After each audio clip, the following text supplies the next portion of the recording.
The Cellcast is recorded in front of a live streaming audience.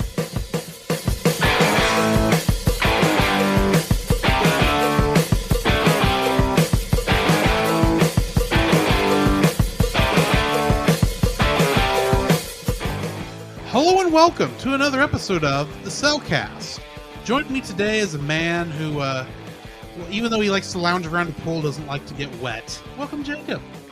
Hardy har har. You brought it up. I did bring it up. Why, thank you. Let me introduce our co-host. A man who just was begging to go on an adventure, and his name is Drew! Welcome to the show. I'm right here. And Well, he always gets in trouble. Want a hula hoop. Well, he's always getting in so much trouble, you just got to call him by his name all the time. Maybe not.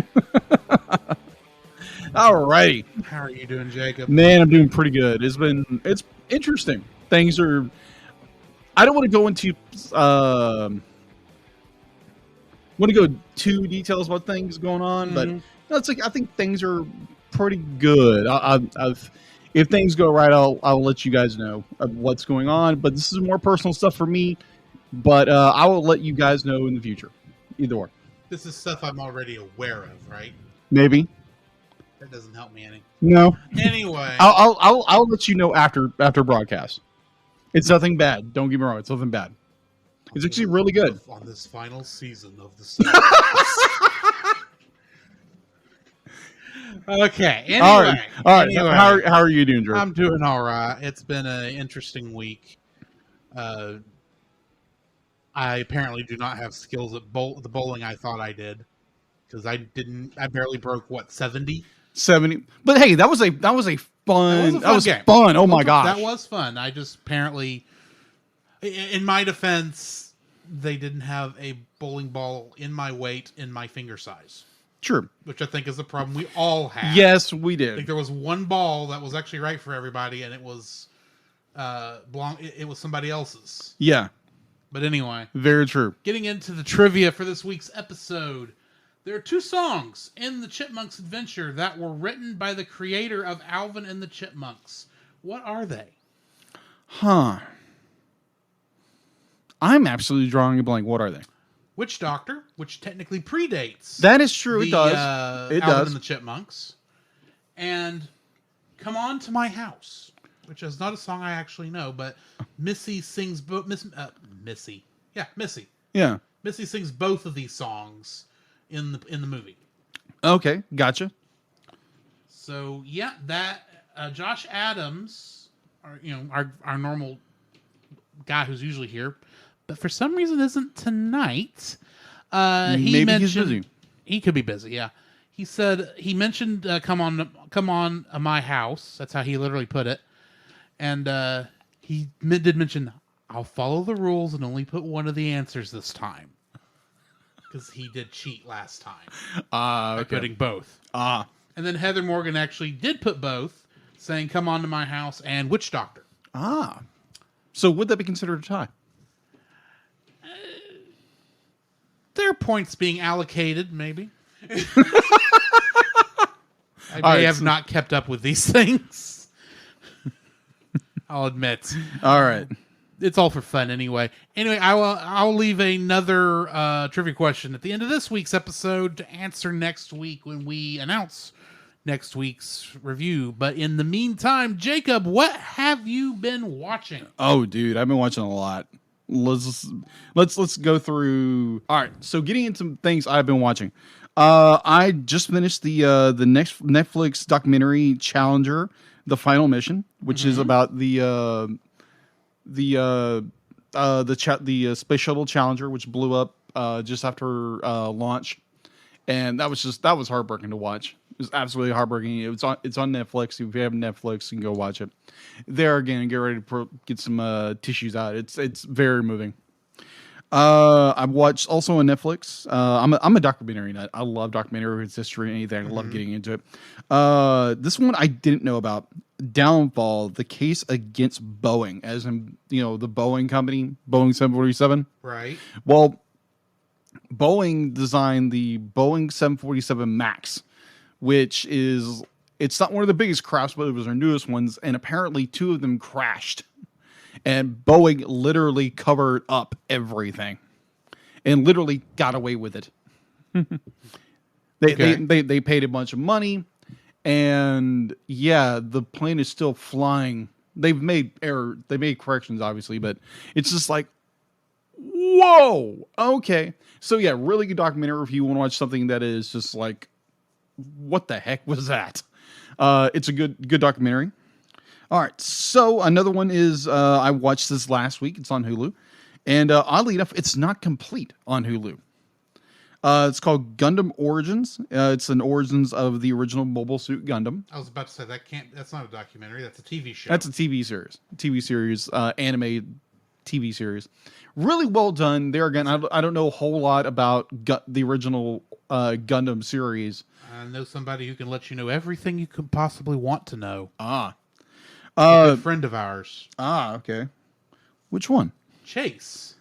Chase knows about Gundam. Apparently. Wow, okay. If not him, Dallas. Definitely okay. Dallas, because Dallas is addicted. Okay, then. They could actually really go with Dallas and Chase. But anyway. Oh, gotcha. All right, so yeah, I watched that. Apparently it be like, I don't know how long this series is. I'm watching, oh my gosh, amazing storytelling. The origin of the Red Comet, the main villain from the TV series, the original show. It's his origin. Sozin? Huh? Sozin? I believe his name is Sozin. I'm not sure. He goes by many names throughout the entire But series. I'm fairly certain his name is Sozin. But I could be wrong there. No, Sozin, that's from Avatar. Yeah. You said Comet, I went to... Never mind. Either or. I'd be like, Never mind. It's on Hulu. If you're interested, go watch it over there. Unless you have like the entire thing, and it's not complete on Hulu. So if you have it, can I borrow it in some way? Thank you very much. Because I was itching for the rest. So it's like, what happens next? But sadly, Hulu doesn't have it. So then I switched over to Disney Plus and started watching. Disney Plus doesn't have any Gundam. No, but it has Gargoyles. There is that, yes. So I started watching Gargoyle Season 2. I have Gargoyle Season 1 on DVD. And I was like, oh, okay, yeah, the animation, there is a slight animation drop. But it's still good storytelling, amazing storytelling and all that. But yeah, go check it out. If you have nostalgia for the TV series Gargoyles, came out in the mid to late 90s. Really good series. The person whose name I was trying to think of was Char. Yeah, Char Aznavour. Which I got it on Google, and as soon as I minimized, Mike Adams in our Facebook chat said the same thing. So, yeah, that's not his real name. He stole that guy's name. I take your word for it. I can only go off the names on here. Yeah, thank you, by the way. So, Mike Adams or whatever your name is, thank you. All right. So as I was compiling my notes, I found another documentary that there again, I am a true crime nut. I love true crime. Also with a good friend of mine and ours, Ashley's, I love. As opposed to false crime. Yeah. I'll just be like, well, I faked someone's murder. Let's go figure out how I faked the murder. I didn't. I may have stolen $5 million, and I may not. Maybe not. So yeah, perhaps it was the fabulous baseball diamond. I'm curious where that's coming from. Great Muppet caper. Thank you. We just saw it last year. We did, but we watched how many movies since then? Many movies. Many movies.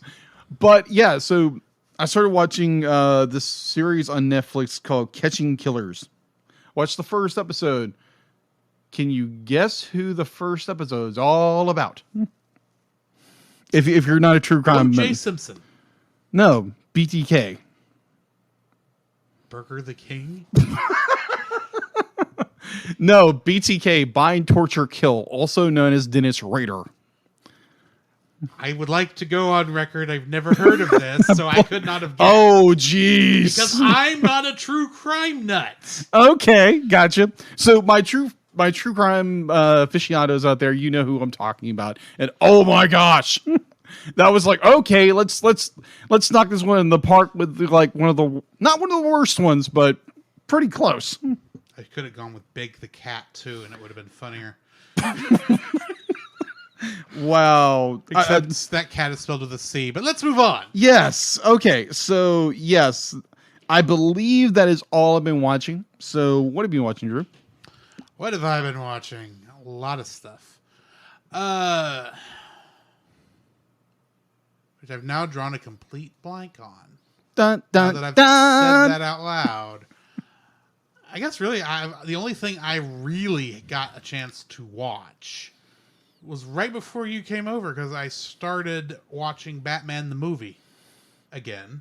Yeah, the 1960. 1966. That's right. Yeah. And the reason is because this Friday, or last Friday, if you're listening to the audio version of this, either way, go check out the Retro Rewind episode on that, because I will be on that with some other members of the Culture Box media group.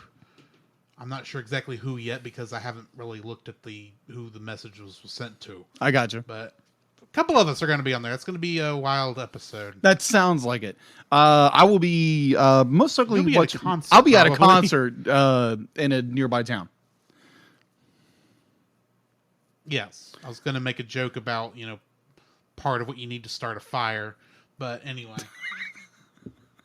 We didn't start the fire. This isn't a Billy Joel concert. No. No, it's not. No. But I know the Chipmunks have done some Billy Joel songs. Anyway. Yes, they have. All right, so. Only other thing I've done is I picked up a new game. Really? This week. A little game called Pokemon Legends Arceus. Okay. This is a game. It's like Pokemon. You know Pokemon. Okay. Yes, I know you may not Pokemon. have played Pokemon. I know of this Pokemon you speak of. Right. But this is based in the same region as Diamond and Pearl, aka Gen 4. Okay. But set in the distant past. And it's open world-ish. Really? I'm going to say ish because there is some loading screens in some spots. Okay. At least between the main town and the field, there is a loading screen. Oh, okay. Interesting. What's cool about this version of Pokemon, besides all the others, all battles take place on the actual map you're on. Yeah. So you don't have to go off to another screen to do that. You can see all the Pokemon that if you want to attack them, you can actually throw a Pokeball without attacking and maybe catch them that way. Cool. It is very interesting. It's very Breath of the Wild-ish. Very cool. Also, of course, I did start on Saturday my Super Mario RPG Legend of the Seven Stars stream. Okay. On that. And then I'm still working through Dragon Quest 11. Mm-hmm. I'm not going to say the full name because I don't remember it. But it is the definitive edition. Okay. Last night's episode was kind of interesting. Okay. I kind of gave you a hint because I mentioned we were in the Snow Kingdom. Yeah. And I don't have this muted.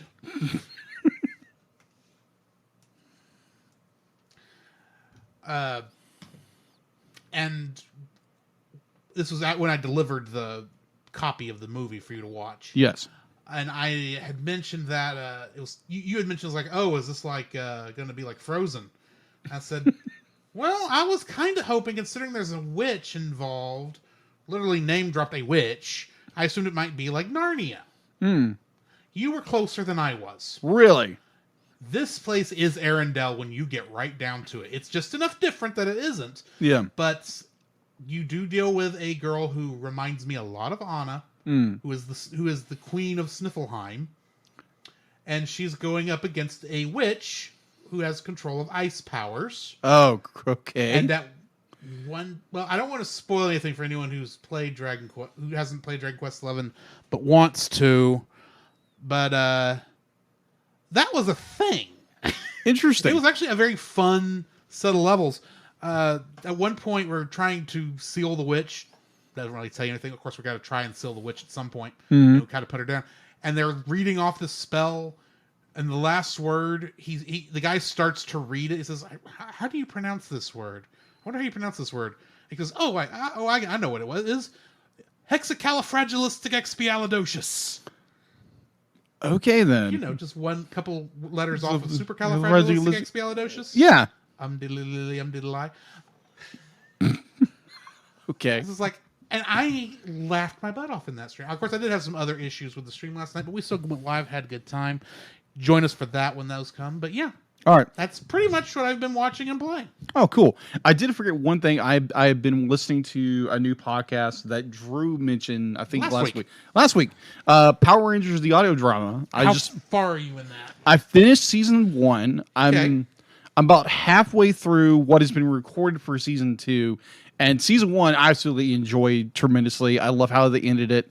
I know you mentioned how There's some things in season 2 I don't particularly like, but overall I'm enjoying it. Yeah, same here. There's a few too much shipping that's going on. Let's say that. Yes, just a little bit. And I don't like the direction they're taking with one particular character, but I suspect that may not last after the second season. But I'm guessing, yeah, they're kind of mixing the plots of Mighty Morphin season 2 and season 3 in this audio drama. Yes, I noticed. Very much so. Yeah. So, but yeah, it's a bit. If you have nostalgia for Power Rangers in any fashion or form, I would highly recommend this podcast. It's good. It's not sponsored by Saban or Hasbro or us for that matter. No, it's not. But it's just more a recommendation. It's a good audio drama to listen to. It's very well done. It's got some problems here and there, but it doesn't everything. Yeah. But overall, it's really good. I really enjoy it, and I'm slowly grinding my way through the morphing grid of this podcast. So I'm looking forward to see where they're going with this. No, I'm not going to ask. I don't want to ask something that might spoil something. But anyways, yeah. So that I think brings us to the end of what we've been watching and listening to and playing, and maybe we ought to change this segment to what we're consuming because I think that's more accurate here. Nom nom nom nom nom. But except for food, we won't talk about food. What do we got in the news? Yeah, because we're all kind of like Theodore. We got to consume something. He tries. He tries so hard. I feel sorry for him in Greece. We'll get to that in a minute. We'll get there. All right. So in the news, Illumination and Universal has announced their release dates for their upcoming animated movies. Migration, the title of the film, which will come out June 30th, 2023, and Despicable Me 4, July 23rd, 2024. Sorry. Migration is an original animated feature. They're really let me see if there's the plot is described as a modern day comedy about a family of ducks led by an overprotective father who attempts to have a vacation of a lifetime as they fly from New England through New York City, and their final destination is the Bahamas. The movie will open on, like I said before, on June 30th, 2023, against Disney's 5th installment of the Indiana Jones movie. Why does this sound like a duck version of National Lampoon's Vacation? I have no idea. All right, so... Boy, you haven't seen that, have you? No, I haven't. Never mind. So Illumination also they are planning their 4th installment of the Despicable Me franchise. Apparently, Steve Carell will return as the mastermind of Gru. I'm saying that right, Gru. Gru, yeah. There's really no information on the script right now. The script is currently being written and is also the pre-production is underway. So, interesting movie that is being greenlit by Skydance Animation Studios. Mm-hmm. All right. With the release of its debut feature film right around the corner, Skydance Animation announced an exclusive, exciting addition to its movie slate. Oscar-winning Helmer Brad Bird's Ray Gunn. The project will mark his first return to animation since Pixar's box office record hit The Incredibles 2 in 2018. Bird is reunited with ousted Pixar leader John Lasseter, who is the head of Skydance Animation, is producing the studio. Is producer for the studio alongside the CEO of the company. Their details of Ray Gunn's plot has not been revealed, except for Lasseter and President Holly Edwards referring to its immersive world and rich characters, but it is probably unrelated to. It's probably unrelated to a certain Chicago artist of the same name. All right, so that is all I have for info stuff, unless you have something else. Not that I know of. All right. Let's go ahead and jump into our spoiler-free thoughts on the Chipmunk adventure. Believe it or not, I think I have seen at least part of this movie before this viewing. I think I caught it on Cartoon Network once. Okay. The end of it, anyway. But I enjoyed what I watched. It's not the greatest movie out there by far, but for what it is, it's actually a very good movie. I enjoyed it. It's got a lot of good songs. I think the animation is far better than it has any right to be. Agreed. Some things we'll get into in the full review, but it's a good movie if you can find a copy of it somewhere, because from what we can tell, it's out of print at the moment. Yeah. If you want a copy, they're expensive. Yes. Although I never checked half price to see if they had a used copy for sale somewhere. It was expensive on Amazon. But yeah, I enjoyed the movie. What did you think? My first recollection was from back when I was very young. This was 87, so I would have been around about 4 years old. Mm-hmm. And I remember enjoying it as a kid, not really understanding most of the plot, what's going on. But now as an adult rewatching the film, it's like, there's some really good animation in this. Like Drew said, for a film that comes off the heels of the TV show from the 80s, this is very well done. And there's a lot of just marvelous gem of animation. And then there's some things like, oh my gosh, this reminds me of rock and roll in so many bad ways. Specifically rock and rule. Yeah, rock and roll. That's a weird movie. That is a weird movie. Just bear that in mind as we do the review. Yes, one of the characters looks like he was from rock and rule. Indeed. So, yeah, I enjoyed this film tremendously. Namely, I'm thinking of the one that Discount Tommy Wiseau. But anyway. Very true. So, either way, I enjoy the film. I do have problems with it, but we'll get there when we get there in our likes and dislikes. Indeed. Which I think brings us to the end of our spoiler-free section. So let's go ahead and hit the intermission, and we will get to spoiling this thing.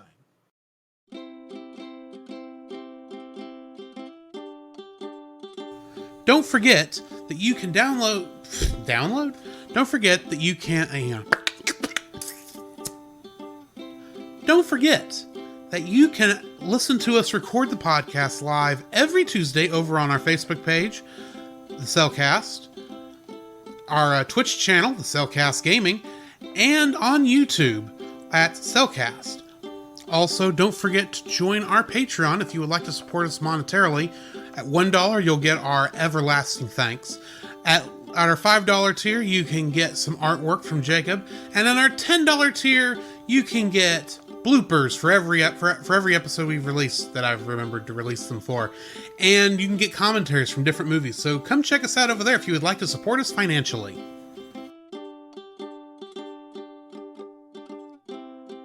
Every other week, join the Retro Rewind Pod as they travel back 15 or more years along the entertainment space-time continuum in their mission to review movies and games, establishing what is still worth your time today.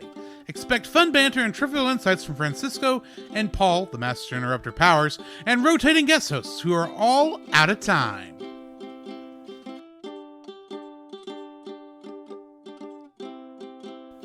Do you like Star Wars? I don't just mean the original trilogy. Along with that, I mean the prequels, the sequels, the anthologies, the animated shows, and of course, who doesn't like Baby Yoda? Well, if you've been in the fandom for any length of time, you know how toxic the fandom can get. And if you'd like to be able to discuss a galaxy far, far away in a much more positive light, might I suggest searching out The Outer Rim, a Facebook group dedicated to all of Star Wars, and check out their YouTube channel, which you can easily find at Pop Americana, which the podcast you're currently listening to is also a part of. To find that and more, check out the link in the description.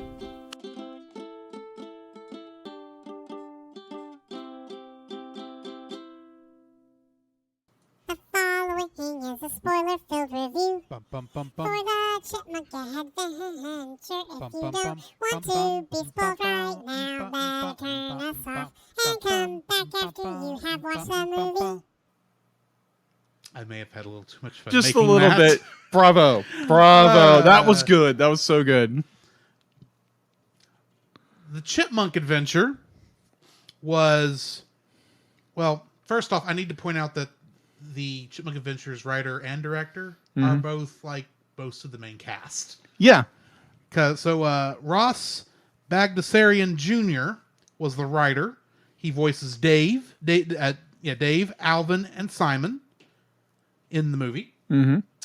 And and pretty much all he's ever voiced are those characters Oh, the Chipmunks? of the Chipmunks. But the one I found, the non-Chipmunk thing that I found him in that I thought was interesting and something we may have to find a way to do at some point. Cartoon All-Stars to the Rescue. This was an anti-drug PSA. There they got Oh, dude, I remember that. all of the cartoon characters on. I think Oh, my 18 gosh. together. All right, so if you somehow have a copy of this, anybody who has it, please get in contact. We would do a review of that, that won't be fun. in a minute. Just please, because that was amazing as a kid. Sure it was. Oh, believe me, it was. Janice Carmen was the director of the movie. She was also a writer on the movie. And she is the voice of Theodore, Brittany, Jeanette, and Eleanor. And all of her Chipmunk and Chipette roles are not safe for work. Oh! From what I saw. Whoa! I saw some things. It's like, oh, I didn't know you could write that word on IMDb. Whoa! But the Nice to nicest, say what? outside of the Chipmunks, the nicest thing I saw was something called, I don't remember the name of it, but I clicked on the picture because I was curious. And this, well, they were showing. Oh! You didn't see anything? Oh, okay. But it was viewed from the back, but a woman showing off to a boyfriend. They'll just say that. I got you. Okay. Gotcha. Anyway. Oh, boy. Dottie Goodman was the voice of Miss Miller. And in the movie Grease, she is the voice of Blanche. Really? I don't know who Blanche is in the movie, even though I've seen Grease. I'm not recalling who Blanche is either, but Yeah. Susan Tyrell was the voice of Claudia Furchestian. I'm probably saying that name wrong. The character's name. yeah. The evil woman. The villainous woman. Oh, yeah. Her. Yeah. And in Extreme Ghostbusters, she was the voice of Akira. Or Akira, something to that effect. I don't know who that is. I don't either. She had a lot of like onesies and twosies role, and this was at least something I knew we both had heard of. Okay. At least the show. Anthony DeLongis was the voice of Klaus Fursch, the evil guy. Klaus. And in the live action Masters of the Universe movie, Oh, yeah. he's the voice. He played Blade. Oh, my. I know exactly who he's talking about there. I'm on certain Facebook groups that love Masters of the Universe the movie, even though I disagree with it. It's just be like nostalgia, but Yes. oh my gosh, it's not a good movie. But there's so many little things about the movie. It's good, but at the same time, it's bad. Either or. Yes. Well, I haven't got to say this name as part of the cast list in a while, because for the most part, he's been in kind of additional voices for a long while. Right. But our good friend Frank Welker, who we wish we actually knew, was the voice of Sophie, the native chief, the baby penguin, and additional voices in this movie. And he was the voice of Astro in the Jetsons and WWE Robo WrestleMania. Ruh-roh. Apparently the only the newest Jetsons, the first Jetsons movie since Jetsons the movie. Oh wow. Yeah, That's crazy. you may have to look that one up. I may have to. Nancy Cartwright was the voice of the Arabian Prince. She is probably most well known for playing Bart Simpson on The Simpsons, but in Godzilla, specifically the 1998 Oh, got it. she was the voice of Cayman's secretary. Cayman was the lead anchor that our female protagonist was That's right. going Yeah. up against. Yeah. Ken Sansom was the voice of Inspector Jamal, and he is Rabbit in Winnie the Pooh. And Mel Blanc was additional voices. Yeah, I saw that. And I was like, oh my gosh. I don't know who, but he was additional voices. And he was uncredited. Wow. I don't know how you not credit Mel Blanc at this time. This is like a year or two before his death. Yeah. But of course, he's most well known for playing 75% of all Looney Tunes characters back in the day. And a bunch of other stuff. Mostly Bugs Bunny, Daffy Duck, and Elmer Fudd, Yosemite Sam, Uh-huh. and a bunch of others.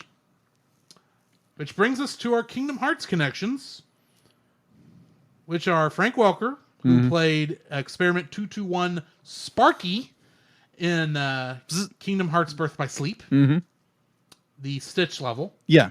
Ken Sansom reprised his role as Rabbit in Kingdom Hearts. Oh, okay. What do we got in info and stuff? All right. So, real quick question. How do you pronounce the guy who created Bagdasarian is my best estimation. Magnusarian? Bagdasarian. Bagdasarian. Thank you. All right. Because, I mean, the entire franchise up until now that it's been put up for sale, and Paramount is looking at purchasing all of Alvin and the Chipmunks. Wow. It's all been handled by that one family. Wow. So we might actually get a release of this film. Yeah, after Maybe. we don't need it anymore. True.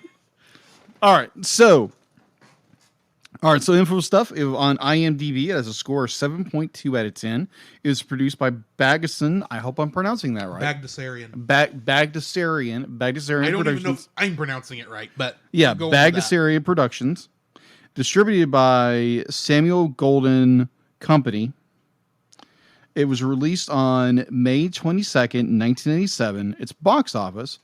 I couldn't find an estimated budget whatsoever on this film whatsoever. I know that the company in question paid for itself because they couldn't get anybody else to do it, and plus when with the large revenue they were getting with the TV show, they decided to fund it themselves. So we have there's no information, no data, no nothing on how much money was spent to create this film. And I'm fairly certain it was a pretty good chunk. Feels like they threw money at this. Yeah, that's what it feels like. All right. So, its opening U.S. and Canada weekend was $2.5 million, and that was on May 25th, 1987. Its U.S. gross, that's a little better, not much, was $6.8 million, and its international was the same. So there again, with no budget information whatsoever. We don't know if this movie made bank or it lost it. I have no idea. So, all right, going to home release. It was released on VHS by Libran Home Video in 1988, Warner Home Video in 1993, and Universal Studios Home Video on March 17th, 1998. This is all on VHS. On May 23rd, 2006, the film was released on DVD by Paramount Home Entertainment, digitally remastered from the original 37 millimeter film and presented in a 5.1 surround sound. A special and DVD re-release of this film with a bonus CD, which is the same soundtrack disc, was released on April 1st of all days, April 1st, 2008. Which matches that of the live-action computer-generated Alvin and the Chipmunks movie that came out of that same year. And another DVD volume, Alvin and the Chipmunks Go to the Movies, this is also included. On March 25th, 2014, the film was released on Blu-ray for the first time. Now, I believe that came with a bundle packet or whatever. It may have been on Blu-ray, but I suspect it was a bunch of other movies on that same disc. Probably. So it probably was not 1080p. It was, which honestly for animation you may not even need. Right. I say as I've watched 4K animation. But anyway. But either way, that's all I have for info and stuff. Well, interesting note based on, you said you don't know how, we talked about how it looks like they threw a bag of money at this, but we don't know how much. Pretty much. Part of the reason this movie does look so good is because it includes the work of former Disney animators Dan Haskett, Glenn Keane, and Dave Pruxma. It is the first movie they made after being laid off by Disney after the box office failure of The Black Cauldron. Yeah. Thank you, Disney. Bagdasarian Productions hired them afterwards. Because why wouldn't you? Yeah. All these amazing talents just let go and be like, oh, come work with us for a project. Yeah. And many of these guys would go back to Disney and do amazing work over there. Right, but for now they drew chipmunks dancing. Yes. To a lot of music. Yes. Still more than it deserves to be. The soundtrack of the film contains an unused song that was not used in the movie called Flying with the Eagles. And some of the soundtrack versions of the songs Weekend in France, Mexican Holiday, and Diamond Dolls play much differently on the album than they do in the film. Really? While Alvin and Theodore are recording Dave's voice so they can trick Miss Miller, Simon is reading a book on stress. That makes sense. Yeah. This was originally meant to be released on Christmas Day of '86 before being pushed to May of the following year. Production of the movie became too time-consuming, and with the deadline for the completed project fast approaching, several scenes in the original script had to be rewritten to make them simpler for the animators to animate, including the sacrificing scene at the at the tribal thing where they're going to sacrifice Theodore. Yeah. Or cut from the script completely, thus resulting in a much shorter movie with fewer locations than the Chipmunks and Chipettes actually visit. Yeah, isn't there one scene where it's actually in Russia? For like a short second. Yeah, apparently there's an extended scene that was cut from the film that includes them being in Russia. I would assume they would be cold. I would think so. But that's all the trivia I've got for this. All right. Oh, I didn't read the summary, did I? No, you didn't. Let me do that then. Kind of jumped ahead because I was thinking, ooh, I got to talk about Glenn Keane again. Hey, no problem with talking about Glenn Keane. He's the master. Getting into the summary, when their guardian, Dave Seville, goes to Europe on business, the Chipmunks, Alvin, Simon, and Theodore, are left home in Los Angeles with their babysitter, Miss Miller.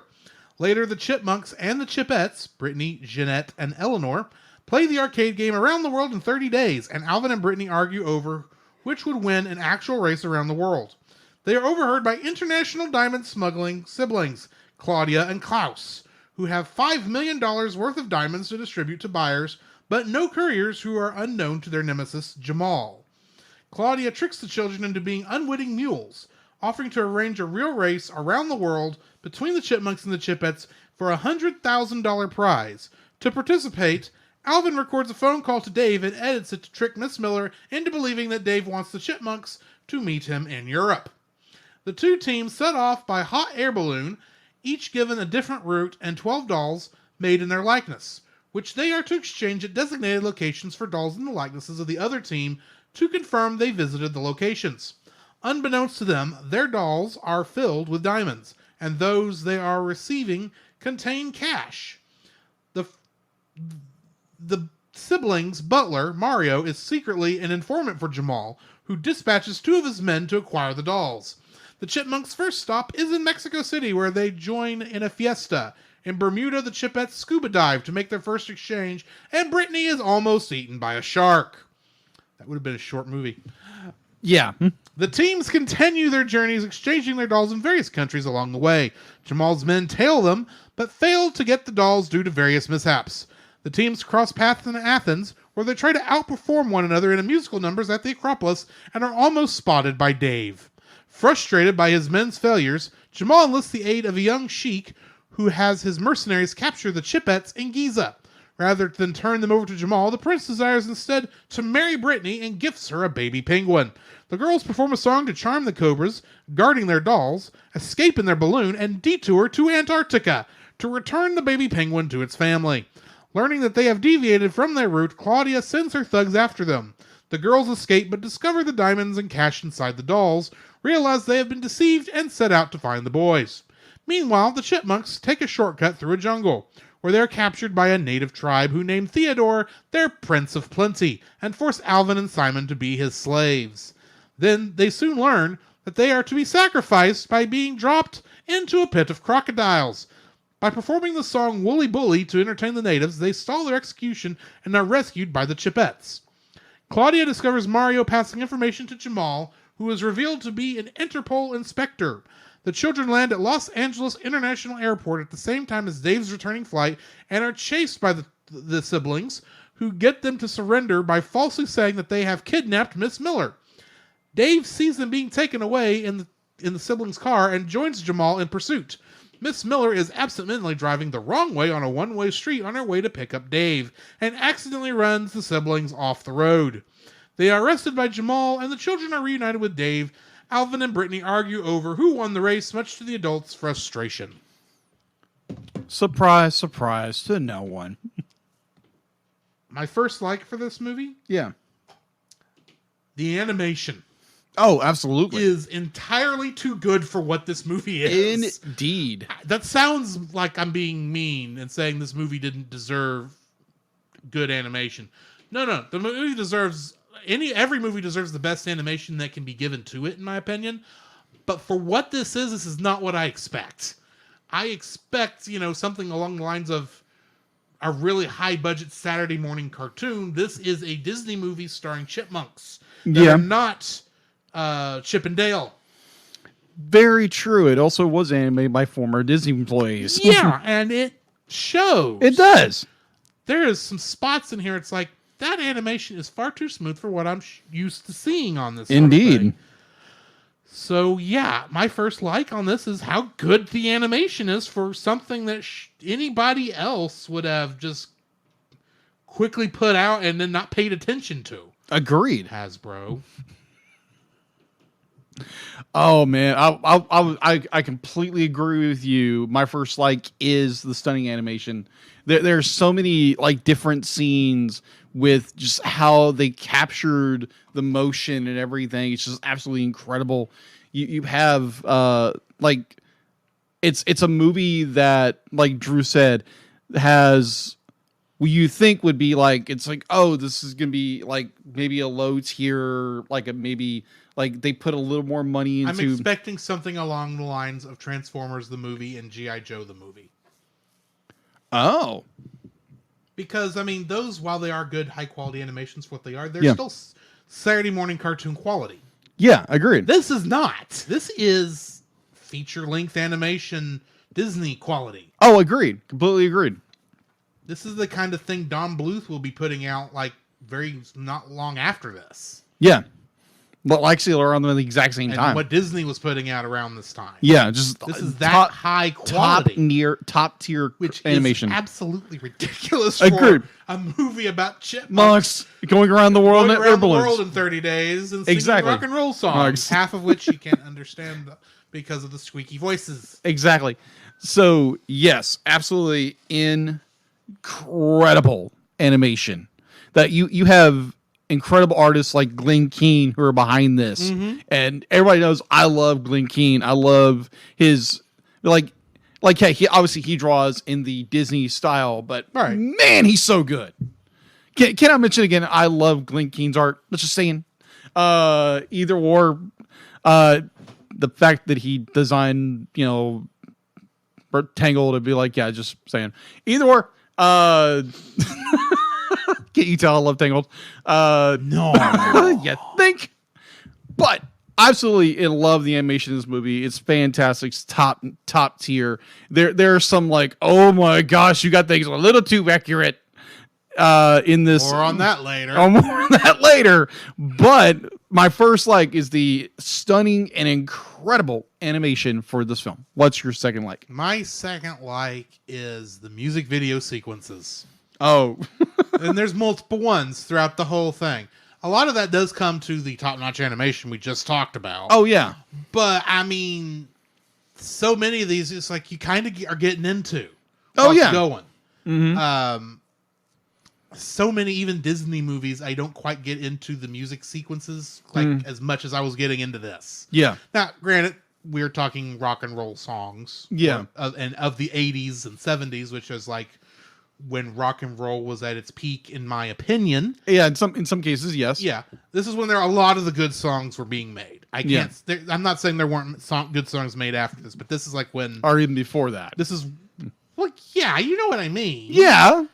This is like one of the echelons, to use a term you might not be aware of. Oh, I'm aware. Okay, never mind. It's the way and I especially liked Wooly Bully. Yeah, How Wooly they Bully. worked in the Watch It Nows with Alvin. Oh, From yeah. the original song. Yeah. It's like, watch it now. Watch it now. Nope. I don't want that fire. Watch it now. That was clever. That was very clever. And oh my how gosh. they worked in the Frank Welker's only singing role ever, as far as I know. Really? Well, he does say Wooly Bully a couple times. He does? He's the chief. Oh, yeah, he is the chief. That's right. He's I forgot. the chief in this He's the movie. chief. I keep thinking he's only the dog. No, he's the chief in this movie, and he sings the Wooly Bully part of the chorus. Yeah, that's true. Sometimes when it comes around. Oh, my gosh. Yes. And so as far as I know, it's like the only time Frank Welker has sung in a film Possibly. that I'm aware of. Yes. Keywords there. So I especially like that part. It was fun. I did like also the animation and the shots of during the snake charming scene, even though the song didn't hit for me as well. Yeah. But then you got Girls of Rock and Roll, which Oh, is just oh. around the Greek Archopolis. Yes. And it's like, dude, this is awesome. This is like you stole animation from the Under the Sea and Little Mermaid for this. You had to have. Well, Especially the scene of the Chipmunks and Chipettes doing that dance together. Yeah. On what I think is technically a sarcophagus.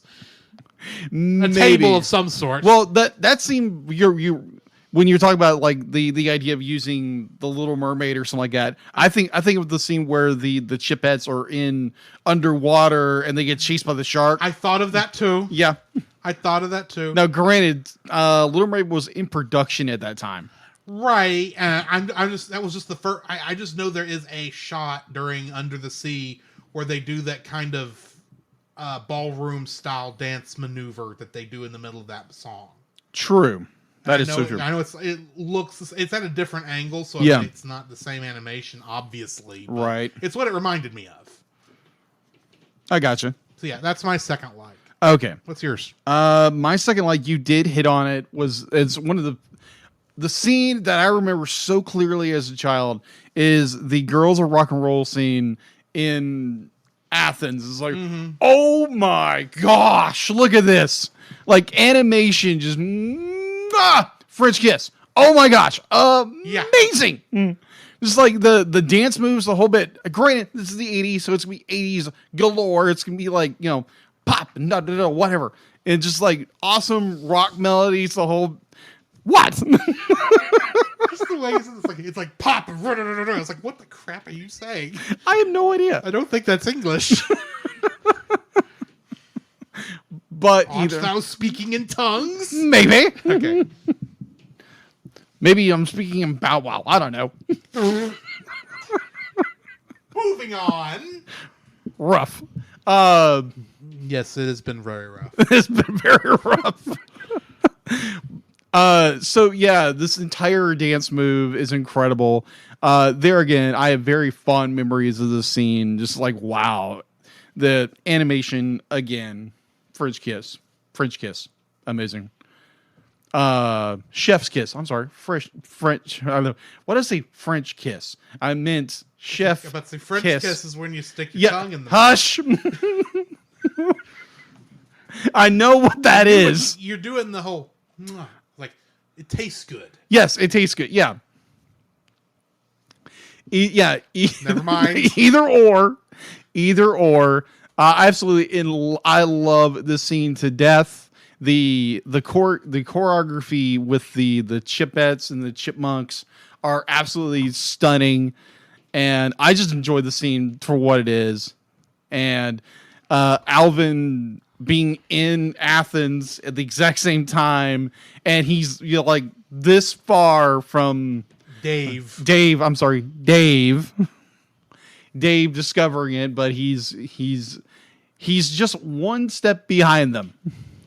And He has to be one step behind them, otherwise the movie doesn't work. That is true. This would have been a short movie if the Chipmunks and the Chipettes got caught in Athens. That is true, but how could you not hear these two little chipmunks yelling at each other? I have the same question. There are some logistical issues that I kind of ignore. Right. I'm kind of getting into my third like. Go for it. By the way, go for it. But the thing is, I know I have come across in some of our more recent reviews for asking too much of a film, right, with its logistics.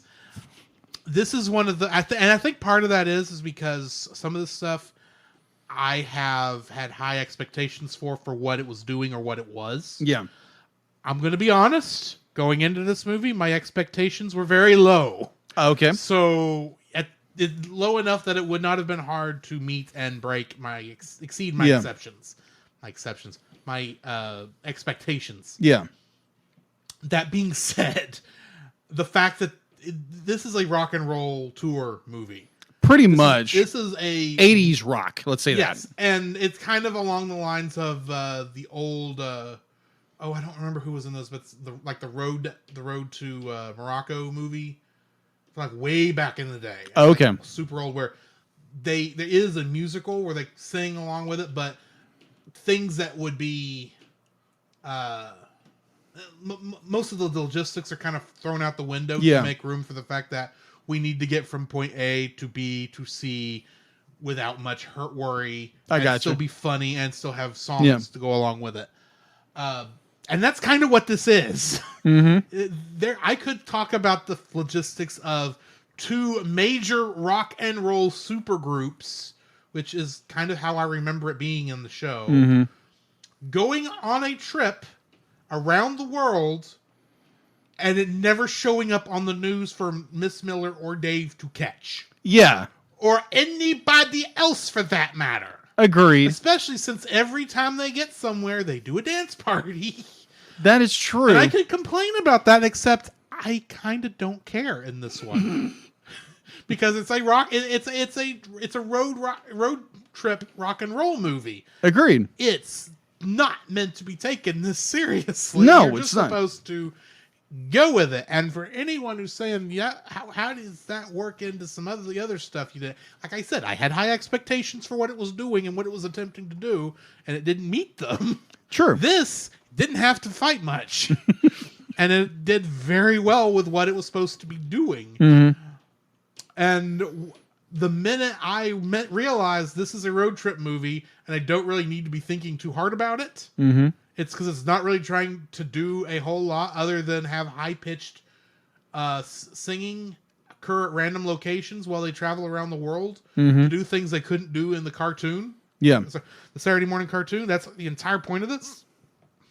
Then I can just sit back and relax and enjoy the very extremely fluid animation that is too good for this movie. Alrighty. So yeah, that's my third like.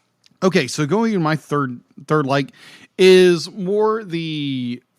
All I gotta say is poor Theodore. Poor Theodore. The entire movie Just wanted a snack. food of something. I understand he's a comedy relief for the film. I get it. know the food is the running gag with Yes. Theodore because Yes. he likes to eat. I think Eleanor's a little pudgier than he is. I'm just saying. Oh, I understand. She probably likes to eat too. Yeah. I mean, there are counterparts. Yeah. But yeah, he never, every time. Every single time. I don't think he got to eat anything in this movie. Yeah, like even the point he has an apple and it's stolen by an eagle. Until he's the Prince of Plenty. Yes, exactly. And then he makes up for every lost meal in the movie. To the point where his character is revealed and is literally downing a bowl of whatever. Yeah, it's like, you took me away from my tacos in Mexico and from my whatever that couscous. Yeah, couscous. Couscous in Greece. Oh my gosh. I am now going to eat whatever this. I'm slop going to is. gorge at myself and everything. Whatever this tribal snot is. I don't know. The tribal snot might have been interesting. But yeah, the entire gag of Theodore, just his food, his craving, his gluttony, never being satisfied with nothing. That it's always taken away from him at like the last minute. It's a good thing he wasn't with the Chipettes, or that penguin would not have made it to Antarctica. Oh my gosh! Oh my gosh! Yes, that was just. I don't think Theodore would eat the penguin. No, but he would have been tempted. Probably would have been tempted. He probably saw him as a after the hunger pains came in. Whatever was in that cooler. That is true because he never eats anything until he gets to the village. He gets to the tribal village, and then he downs tribal snot, as I keep calling it. Tribal snot. But yeah, just the whole running gag that. Just that whole gag, which is absolutely hysterical, and I felt so bad for the character. At the same time, it's so funny and so clever how they do it every time. Even the fact that he has an apple with him in one scene, he's about to take a bite, and he gets snatched by an eagle. I was like, that was so clever. I know you're trying to make him hungry, so he'll ignore his brothers in the last act, but come on, let the boy eat. That is true. So I do want to throw a little bit of a bonus here. There's the scene where the Chipettes are escaping from Cairo. They're escaping from Cairo and Egypt. Either way, Egypt, Cairo. It's the same country. So Cairo is a city in Egypt. It's not the whole country. I know that it's related. And I don't think they ever actually said where the city, which city they were in. Whatever. So there's there's a scene where what was the youngest of the Chipettes? What's her name? Eleanor.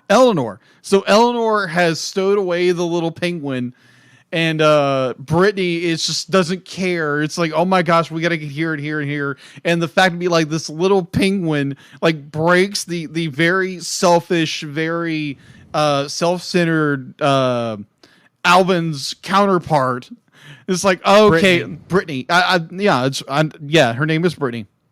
And I just thought that was it was like, okay, this is cool. And we get I like to see her soften just a little bit. And I thought that was very cool. Just to be like, oh, we got to go do this. We got to do this. And all her selfishness and is broken by looking at this little penguin who's literally starving to death. They got to go back to Antarctica. And I was like, oh, okay, interesting. So yeah, that's a little bonus Yeah. I wanted to throw out there. But yeah, all right. So let's get into our dislikes. Yes, let's get into the dislikes. My first dislike: the art style they chose to draw for all the people in this. Oh, dude! And by the people, I mean humans. Yes. Because they all look like their faces are giant slabs of wood. Dave included. Dave looks horrible considering they had a model for him from the cartoon and they redrew it to give him more detail. And it's like, Dave, I think that looks like it hurts. Did you get stung by like 1,000 bees? And let's not get into Miss Miller, who looks like Rodney Dangerfield. Oh my gosh!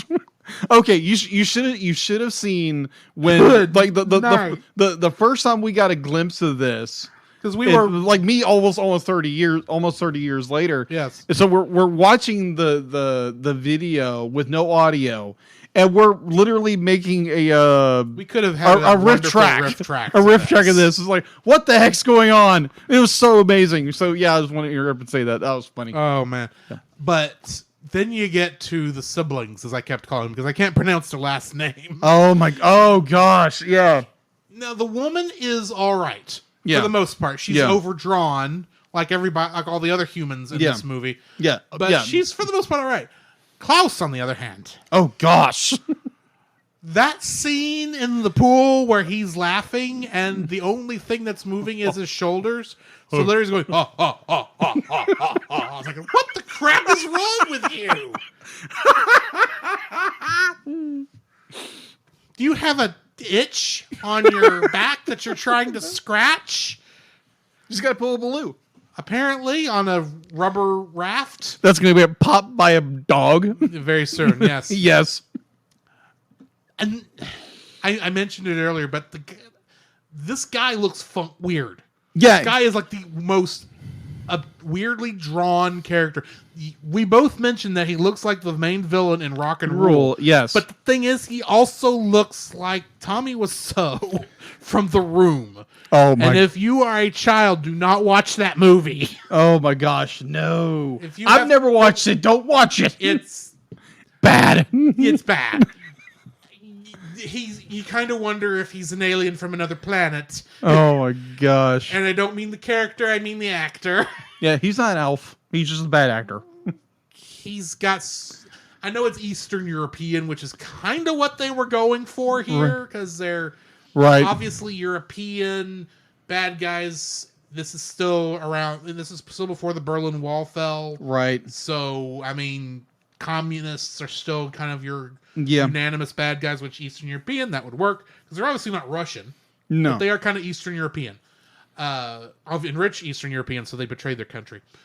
I guess. I don't know. That's the other problem with these characters. We know nothing else about them other than they're diamond stealers. Yeah. And they're trying to resell their diamonds illegally.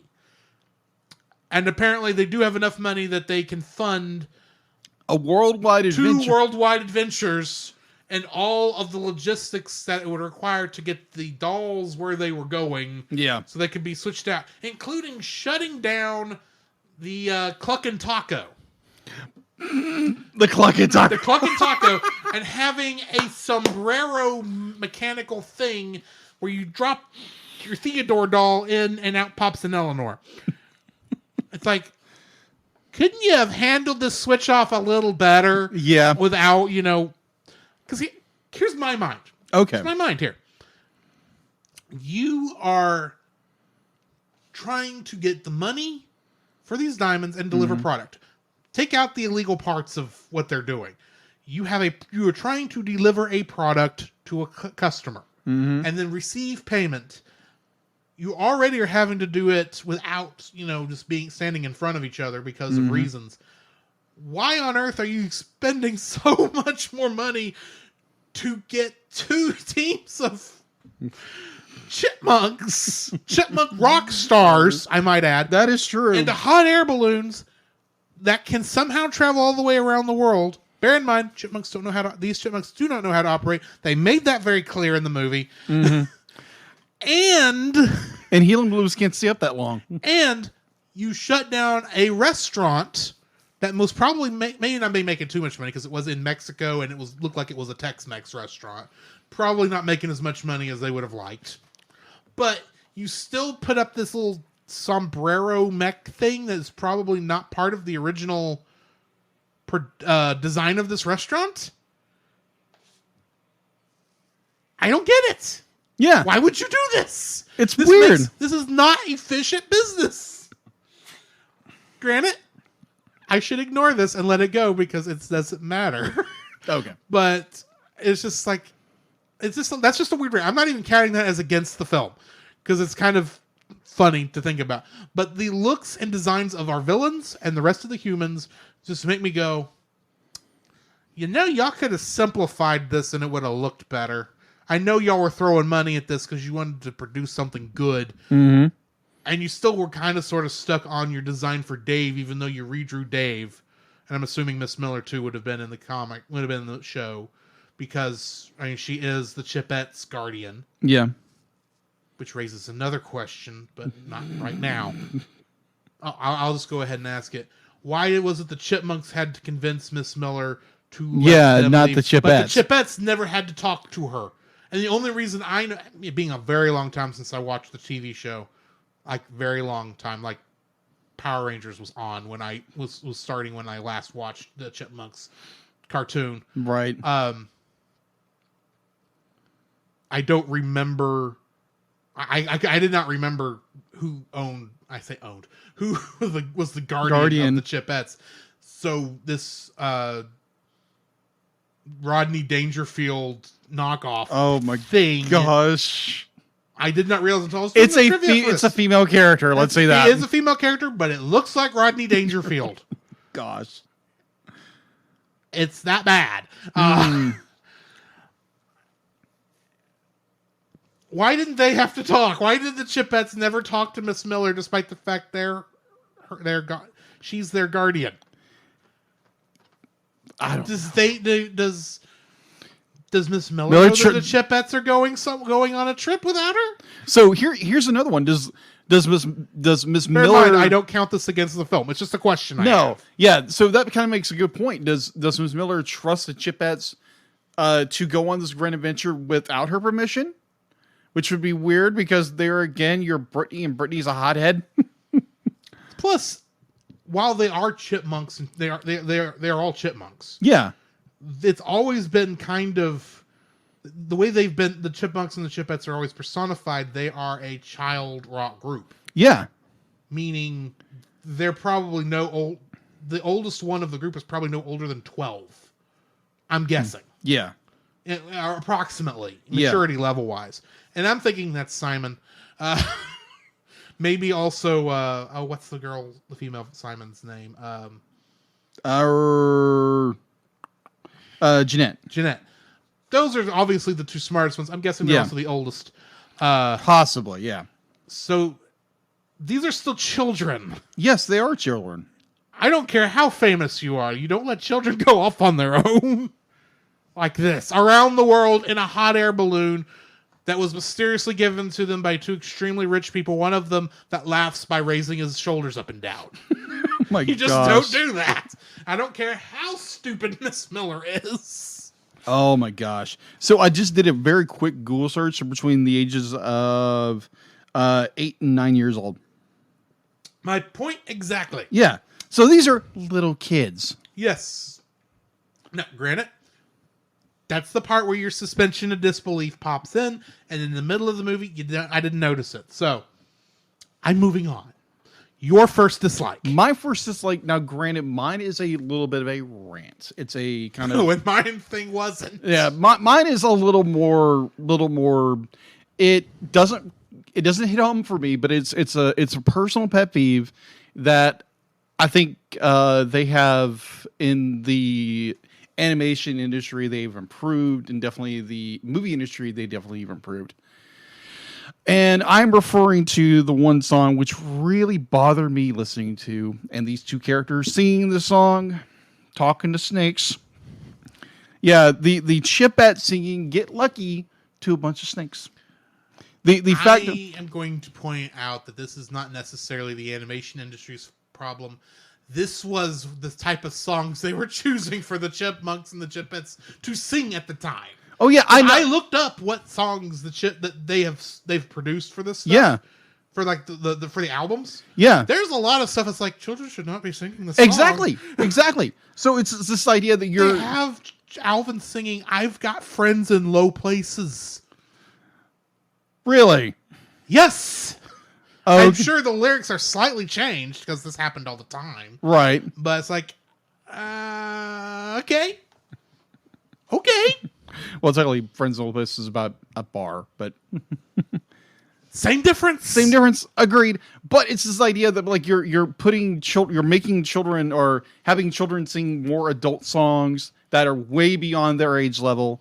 And definitely with the Chipettes, like watching this film, I'm like, oh my gosh. Because they're in harem outfits at this point. Yeah, their hair, it's like, that blew my mind. I was like, wait a minute. Now, granted, I don't think anything sexual was intended. No, I don't think so. And and as adults, we are reading stuff into it that was not, is not important. They were just making them look Arabian was the thought process. Except that Brittany was going to get married to the sheik. Yeah, the sheik, which there again, like The stupid sheik. The stupid sheik. So this the He's idea also a child. Yes. So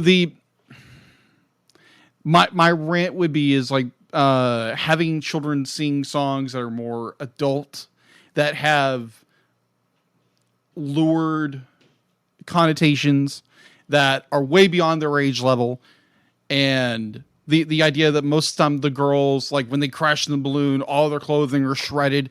I'm like, wait a minute, these are children characters. And I understand it's for fun, it's for laughs. I get it.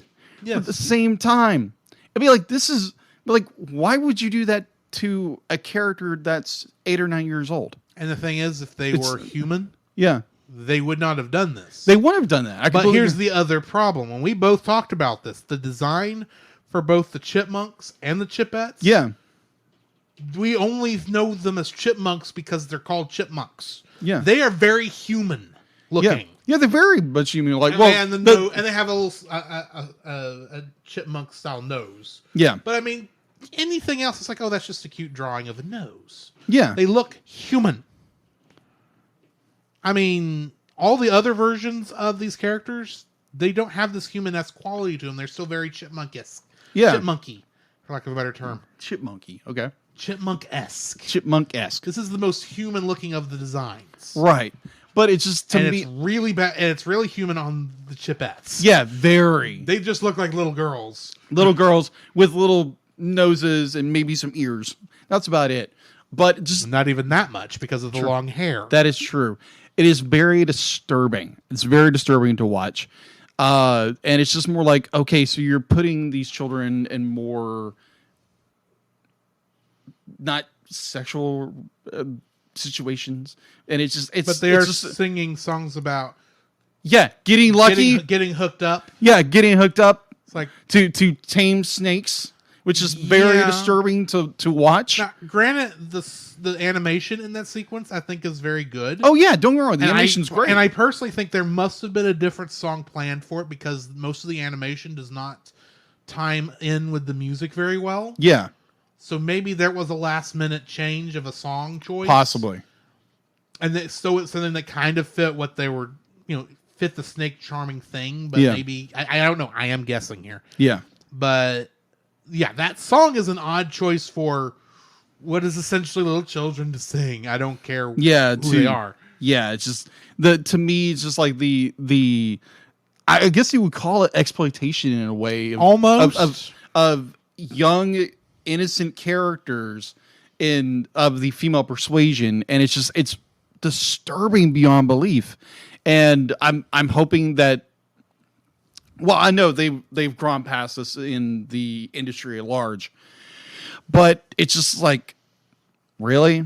And there's like an entire fathom out there. I don't want to get into, but it's just like, oh my gosh, that it's just disturbing, and that gives in to people's disturbing thoughts.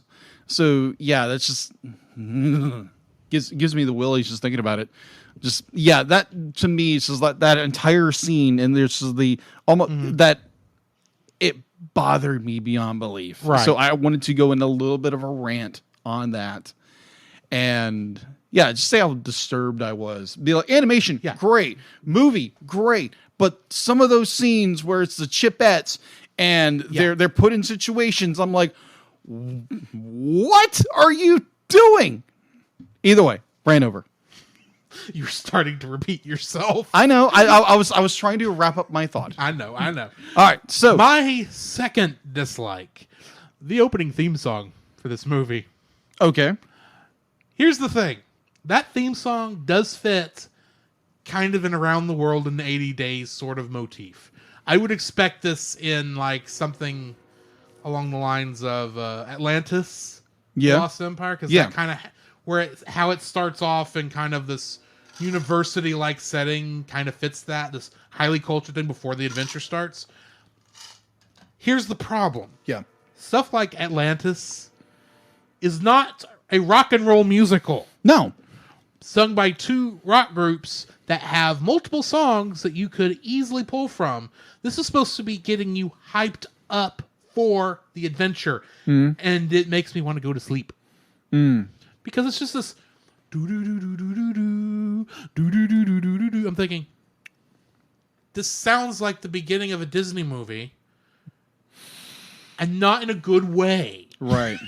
This sounds like the beginning of some, like I'm watching something on PBS and I'm about to hear a lecture about the trees of Europe or something. Something, all right. Something like that. Right. And it's like, no, this is the opening theme music for Chipmunk rock musical. This doesn't sound like the opening song for a Chipmunk rock musical. Right. Especially when you could pull from stuff that would have fit this a lot better. Even if you just used the song you already recorded before, such as, I don't know, Eye of the Tiger? True. That would have fit this pretty good. Agreed. They did do a version of On the Road Again, but it was more about how Alvin was tired of touring and wanted to be off the road.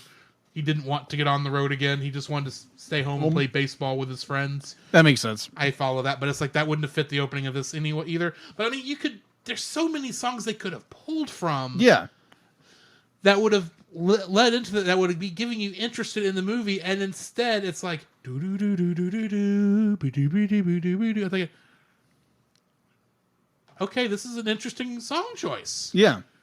It should not have been the song choice. Because it makes me want to get ready for some edutainment title about...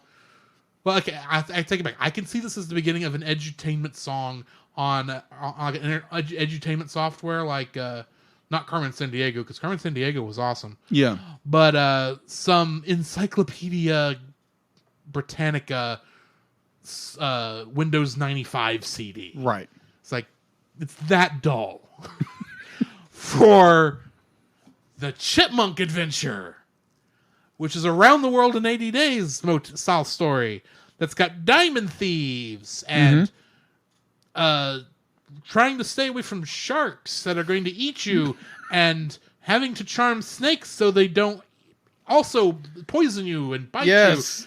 And trying to stop a tribe of natives from sacrificing you to their gods because they think your fat brother is going to sacrificing him is going to bring about fortunes. It's like that is not what this opening song is telling you. This opening song is telling you, now open your books to page 15 as we begin to read about the Galapagos Islands. Oh my gosh. Yeah, totally get it. It's just a bad song choice, and I wonder if this was written by... It almost feels like this story was written and started production as something else, and then they decided to make it an Alvin and the Chipmunks movie. Who knows? They already had this song written, and somebody liked it, and said, by golly, we're going to use this, whether it fits or not. It's kind of what it feels like. Right. That's not what it is, I don't believe, but c'est la vie. Right. It is what it is, and it's bad choice. What's your second dislike? My second dislike, you kind of pointed on earlier, and I thought I'd kind of expound upon it. Okay, if you've ever watched any of the live action hybrid movies of Alvin and the Chipmunks, I've seen one of them. I've seen one of them. So you have probably saw the same one. Probably The Christmas movie.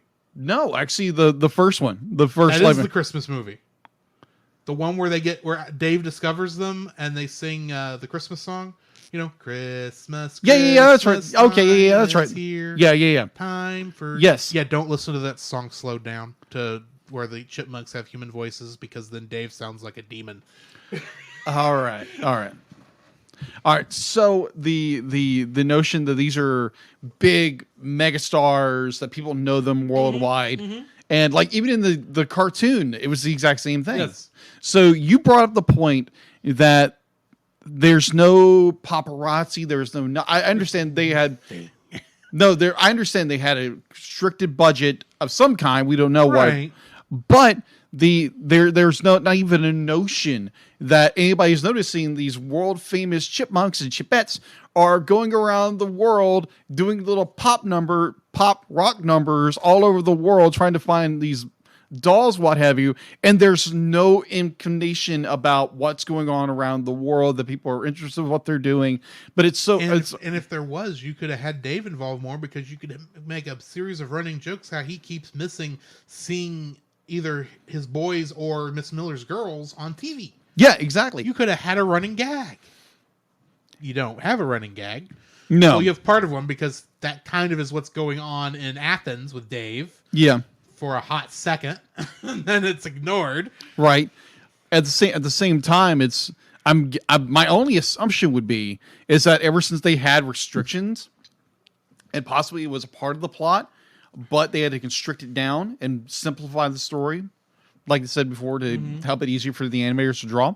And with deadlines and all. And with deadlines and all, be like that could have been a plot point that was cut, but it would have been really nice to actually see some of that, the celebrity in which these chipmunks and chipettes have garnered to themselves, and they're rabid fans that got to watch them and see everything they do. It was just kind of odd and weird that wasn't there in the story. But there again, understand they had constrictions and what they could and could not do. But that was, to me, that was kind of a missing point. It would have made an interesting point that Dave was missing it like every. That would have made it even a funnier gag. But alas, it's not there in the film. So that's my second dislike. My third dislike for this film, the version of the film we saw, where we found it. Mm-hmm. It could be this. I think it's actually a combination of things. Mm-hmm. But the Chipmunks' voices in the songs specifically are a little hard to understand. That they are. Now, granted, I think part of the reason I noticed this is the first song where they sing is when Alvin and his group are in Mexico and they're singing that Mexican song. Yeah. And they're singing it in Spanish. And I don't speak a word of Spanish. So as you can imagine, someone who doesn't speak a language, you hear the language being spoken, it does sound like gibberish. I don't mean that in any sort of, degrading way. Don't get me wrong. Right. But I think that's what pointed it out to me. Yeah. So when you get to some of these others, where it is actually a little easier to understand what they're saying, probably because they are singing in English for me to understand it. Yeah. There was just so many times where I kind of wished I had subtitles. Oh, agreed. So I could at least understand what they're saying, or at least understand that they're saying something in a language I don't understand, so I can, not worry about it. Yeah. And even during that first song, and some of that I still say is got to be up to the compression of the version we saw. Yeah, possibly. And also listening to that first song where the Chipmunks, like he like Drew said, they're in Mexico City and they're singing their first song. There's so many points where there's all it is audio noise. Like you can't understand a word of it, and it was irritating. They're singing fast. They're singing words I don't know, and possibly another language. And I don't. know if and it's going so fast that with the audio compression, I suspect, and maybe even in the original recording, for all I know, is not the syllables are not distinct enough for me to be able to make out what's being said. Yeah. Even if I can't understand what's being said, I can't even tell where the word separation is. Right. And I do work around a lot of Hispanics. I do too. And I at least can understand where the separations of their words are, even if I don't know what those words are. Yeah. This I couldn't tell a cotton picking thing. Well, there again, they are chipmunks and their voices are sped up. Which doesn't help at all. And this is back when they weren't just doing a standard pitch shift to do the chipmunk voices. Mm-hmm. They were literally having to sing slower so that when they sped the tape up, it would sound like they were singing at the right speed, but with the higher voices. Mm-hmm. So that can mess some stuff up too. If you've ever tried to sing slower, you kind of forget that you kind of have a hard time keeping it, and by slower I mean slower than normal. Yeah. You kind of have a hard time keeping it at the right pace because you want to speed up to where the tempo of the song is. If you've ever had to sing a song where somebody has changed it even slightly, which happens in church all the time, you understand what I'm talking about. Yeah. And they are intentionally having to slow it down what they're singing by a ton. Yeah. By a lot. Taking something that's going at like 120 beats per second and slowing it down to 60 beats per second, you are singing very slowly. Mm-hmm. Trust me, I am very glad that when I made that spoiler warning, all I had to do was pitch shift because it could do that sound without me having to worry about the speeds. Wow. This is still when they were having to slow down and speed up the tape. Wow. In order to do the effect, which is hard to do as a performer. So yeah, that's part of that's the other part of it. Is they could have, especially if I don't know if if Ross Bagdasarian and the one voicing Theodore, that's the director, I can't think of her name right now. I don't know if they know Spanish enough to be able to know what they're singing, other than they're singing along with the phonetic version so they can pronounce words correctly. Right. But they may not know. If you've ever had to sing something in another language you don't even know where to put the emphasis. Right. And that could be also part of the issue here. I'm guessing in a lot of this. Yeah. I do not know the answers to what happened with that song. And I still say a lot of the problem is probably in the recording and in our compression that we had to deal with. Okay. Anyway, all that technical jargon out of the way. All right. So that's digital compression, audio compression. There's a difference. Moving on. So my third dislike, it kind of deals with the doll switch. Now, granted, I may be mistaken in this, so please correct me if I am wrong. So the idea, the general notion of this film is that the chipmunks have to give their chipette dolls to a certain area in exchange to get they exchange their dolls. Okay, they have to get the dolls that are of that group. So the chipmunk dolls and the chipette dolls. Yeah, they have to exchange them for dolls of the other group. Yeah, that's what I was. Yes, and in order to, so that they can claim they actually went to that place. Yes, and the version that they were sending. Right. The dolls they exchanged had diamonds in them, and they exchanged them for dolls with money in them, even though they didn't know that's what they were doing. Right. Exactly. So there's I'm only assuming where you have where the girls are now in Egypt or Cairo, where whatever part of Africa. They're in Egypt. It's Egypt. Let's just say Egypt because they're in Egypt. Cairo is a city in Egypt. Yes, so they're in Egypt. And you get the scene where they are trying to get the dolls from the Sphinx. There again, I have problems with that scene, but also, and I could be wrong here. I just thought of this. I don't think in Egypt they have that style of harem dress. No, I think that's more of a Middle Eastern thing. Oh, I agree. But beside the point. That's beside the point. So when they finally get to the place where all the dolls are, be like it's all mixed up. Now I'm assuming they took all the dolls that the girls had and just put them there. That's my guess also. That's So my they just guess. grabbed all the dolls. They grabbed all the dolls. So I'm trying to discern, because there's a little confusion where be like, I guess I was a little confused by the end of like where I'll be like, I know there's a team trying to get the dolls, but the same, maybe I was just confused. Both teams have Yeah. to exchange Yes, the dolls. I'm aware of this. The people who are acting like villains, who are actually trying to help the Chipmunks and Chipettes, even though it's confusing to watch, Yes, it is very confusing to watch. are also trying to get as evidence against Yes, agreed. Claude and Claudia. But Agreed. throughout most of the movie, these people who Jamal is working with, Yes. out there, it doesn't help that they are drawn like bad guys. Yeah. Oh, completely agree. They look like how you would expect bad guys to look. So the fact that they're not actually bad guys is confusing, Yes.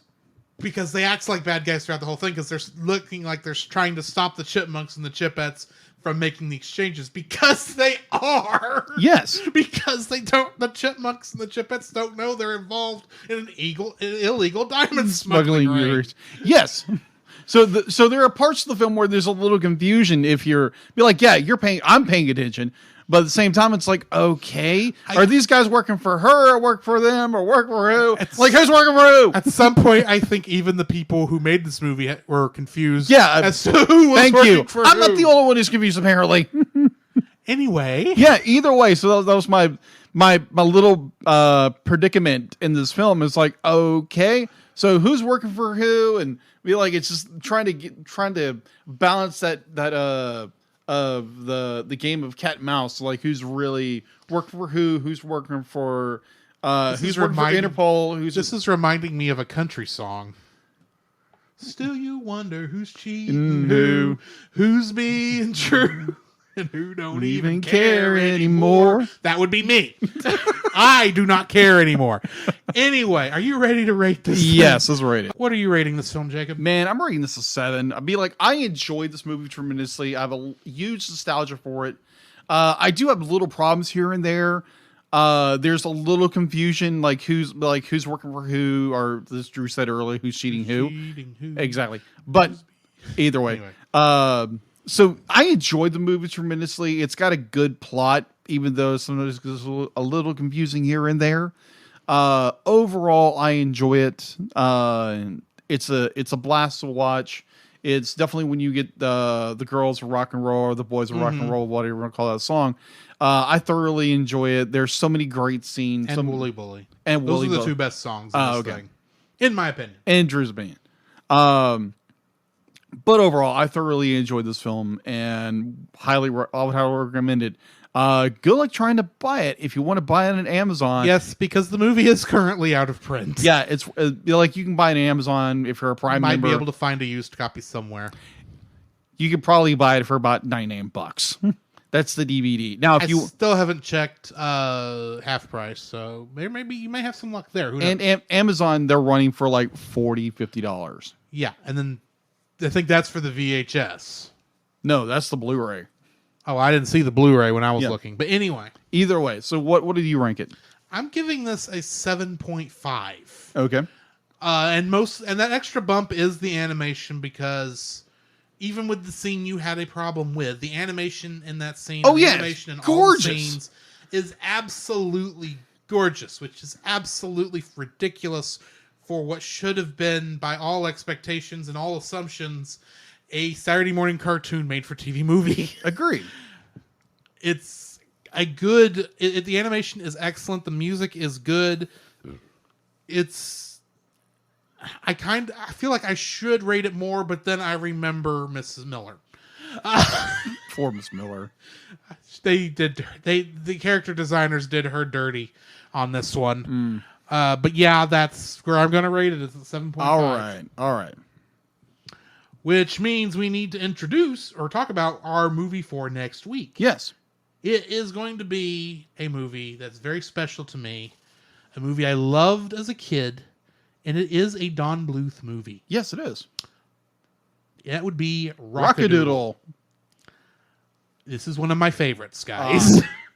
It's one that I had a hard time finding a copy of, and my mom somehow found it and gave it to me for my birthday last year.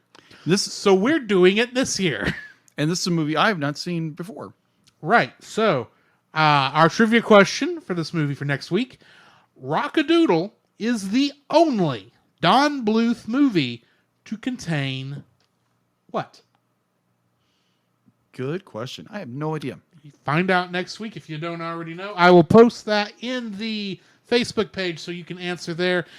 Other than that, we got anything else before we close this thing out? No, I think we're good. All right. So let's Rockadoodle out of here. In the meantime, this has been Drew. This is Jacob. And we'll catch you in the next frame. You can follow Jacob on his Facebook at Jacob B. Heron. His Facebook page, Jacob's Daily Art Corner, where he tries to draw each and every day. His Instagram at Jacob B. Heron. His Twitter at Jacob Heron. And his Letterboxd at Jacob Heron. You can find Drew on Facebook at Drew Dodgen. His Facebook page, Drew's Photo Bin, to see his photography. His Letterboxd page at GGeorge759. His Twitter at GGeorge759. And Instagram at Drew Dodgen. You can like us on Facebook at the Cellcast Podcast, on Twitch at the Cellcast Gaming, on YouTube at Cellcast, on Twitter at cast_cell. The Cellcast can be found at Apple Podcasts, Google Play Podcasts, Stitcher, Spotify, or anywhere else fine podcasts are downloaded from. Please rate and review us where you found us, and also on Podchaser. Email us at thecellcastpodcast@gmail.com. The Cellcast is a proud member of both the Pop Americana and Culture Box media networks. For more information, please see the link in the description. Our theme song is Drop and Roll by Silent Partner. And remember, that's Cell with a single L.